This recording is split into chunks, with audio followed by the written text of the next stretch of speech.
Right now, there are thousands of engineers whose only job is to keep you scrolling, not to make your life better, to take your time. And they're winning. This is not a side effect. This is not a coincidence. This is the intended outcome. The average person now spends almost 7 hours a day on screens. That is nearly half of every waking hour you have. And your attention span? It has dropped from 150 seconds in 2000 to around 47 seconds today. That is not you getting lazier. That is not just the pace of modern life. That is engineered. A shorter attention span is easier to monetize. This is the attention economy. The biggest industry most people have never heard of. Your attention is a product, not a metaphor, an actual product with a price, buyers and sellers, operating in a real market worth over $600 billion. Tech companies do not sell you things, they sell you to advertisers. The longer you stay on the platform, the more ads you see. The more ads you see, the more money flows. It is that simple and that brutal. Meta made over $160 billion in advertising revenue in 2024. Almost all of it from your attention. Google, TikTok, YouTube, Twitter, Snapchat. The entire business model is identical across all of them. You are not the customer, you are the inventory. So their entire engineering effort, billions of dollars in AI, psychology, and behavioral science, is pointed at one objective: keeping you on the app as long as humanly possible. And the tools they built to accomplish that were not designed by accident. They were reverse engineered from human psychology. Let us talk about dopamine. Dopamine is your brain's reward signal. When something beneficial happens, you eat, you connect with someone, you achieve a goal, your brain releases it. But here's what most people miss. Dopamine does not just reward you for the good thing. It fires harder in anticipation of the reward, when the outcome is uncertain. That is exactly what slot machines exploit. You do not know if this pull will pay off, but it might, so you pull again and again. Tech companies figured out how to put that exact neurological mechanism inside your phone.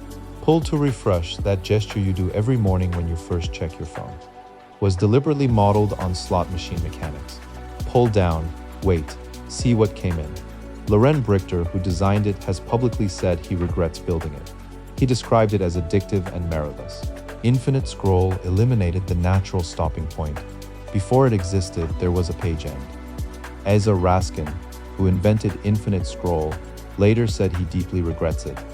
He estimated it costs humanity approximately 200,000 hours of collective attention every single day. That is the consequence of one design decision. Autoplay removes the decision point for video entirely. Netflix, YouTube, TikTok. The next piece of content begins before you have consciously chosen to watch it. Every one of these features was A/B tested against millions of users. The version that kept people watching longer won. The version that allowed people to leave more easily was cut. These are not oversights. They are features that survived because they work. Now let us get specific, because knowing that dark patterns exist is different from being able to recognize them. A dark pattern is an interface element deliberately designed to make you do something you did not intend to do. A 2024 study found 75% of apps and websites contain at least one, not a few, 3/4 of everything you use. Instagram resets your preference to hide suggested posts every 30 days. You go in, find the setting, turn it off. A month later, it is back on. That is not a glitch. That is a policy, a deliberate choice to exhaust your resistance until you stop bothering to fight it. TikTok uses notification nagging. Decline the permissions 5 times and it will ask again. Some platforms will ask up to 9 times before accepting a permanent no. Then there is the Roach Motel. Named after the pest trap, easy to get in, impossible to get out. Signing up for any major social platform takes around 30 seconds. Deleting your account requires navigating 10 to 15 steps through deliberately buried menus. In-app browsers are one of the most overlooked. When you click a link inside Instagram or TikTok, it does not open your browser. It opens a custom browser they control, one that can monitor every tap, every scroll, every word you type on that page. TikTok was fined €345 million in 2023 by Ireland's Data Protection Commission specifically for using dark patterns that defaulted children into public accounts. But fines have not changed the behavior. because the revenue generated by these features is orders of magnitude larger than any fine. These companies know exactly what they are doing, and the internal evidence proves it. In 2021, internal Facebook research documented that Instagram was actively worsening teen girls' mental health, increasing body image issues, rates of anxiety, and depression. The company had the data. The leadership saw it. The features stayed. The findings were suppressed. A whistleblower eventually handed the internal documents to the Wall Street Journal. Facebook's official response was to attack the researchers' methodology. And here's the thing that makes it structurally hard to fix. The people making these calls are not villains. They are people optimizing toward a metric their company lives or dies by. The metric is engagement. Everything else is secondary. Roger McNamee, an early Facebook investor, said the company's algorithms are literally designed to make people feel bad about themselves, because emotional pain drives more clicks than contentment does. In 2018, a Facebook engineer ran an internal test. He adjusted the algorithm to reduce emotionally divisive content. Engagement dropped. The change was never shipped. The lesson the company took away was not that divisive content was harmful. It was that divisive content was working. Now let us talk about the algorithm, because this is where it goes from troubling to genuinely unsettling. Meta's recommendation system processes billions of signals about you every single session.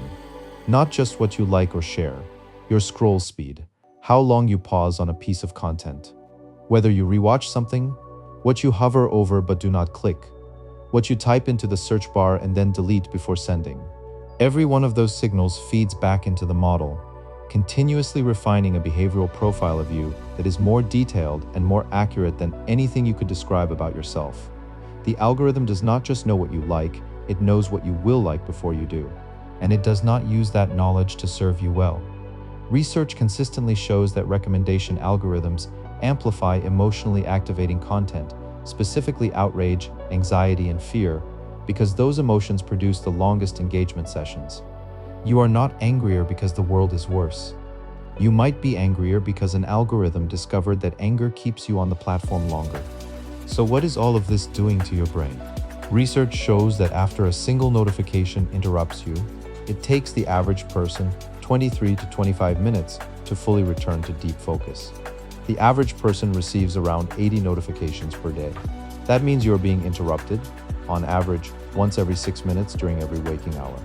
The average person switches tasks 566 times across an 8-hour workday, once every 51 seconds.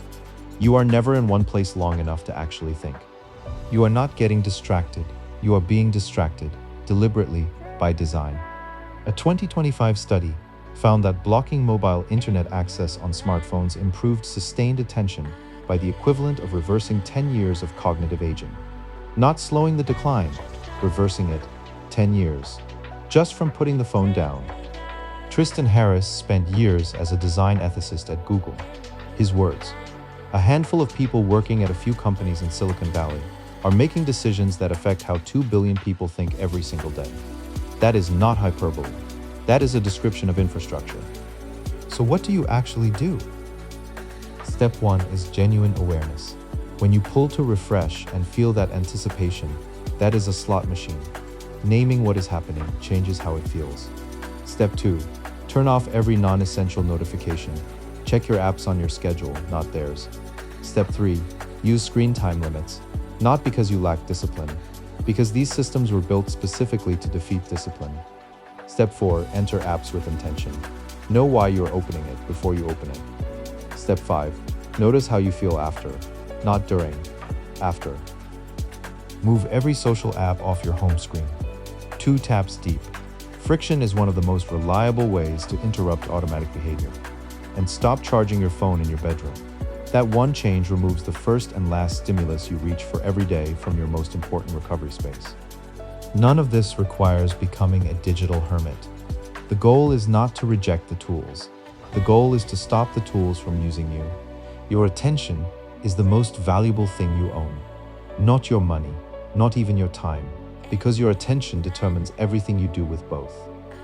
You will not win by quitting the internet, but you can win by refusing to be a passive participant in a system designed to exploit you. That is not a protest. That is just deciding to live deliberately. Your attention built their platforms. Your attention can build something else entirely if you decide it is worth protecting. If this made you think, actually made you pause and look at your phone differently, subscribe to Kairos. That reaction right now, that slight discomfort or recognition, that is exactly what this channel is for. Stay sharp, stay skeptical.